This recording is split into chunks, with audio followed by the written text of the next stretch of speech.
যিনি কাছের মানুষ, কাজের মানুষ এবং আমাদের সকলের রাজনৈতিক অভিভাবক, সম্মানীয় বিধায়ক গুলশান মল্লিক মহাশয়কে ওনার মূল্যবান বক্তব্য রাখার জন্য অনুরোধ করছি।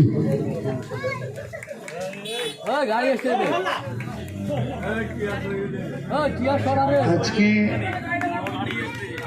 রাত এখন প্রায় 9:10 হয়ে গেছে। সভা মোটামুটি ঘন্টাখানেক ধরে চলছে। যাক, আজকে সবার প্রিয় সঞ্চালক মোমিন মল্লিক, আপনাদের অঞ্চল তৃণমূল কংগ্রেসের সভাপতি,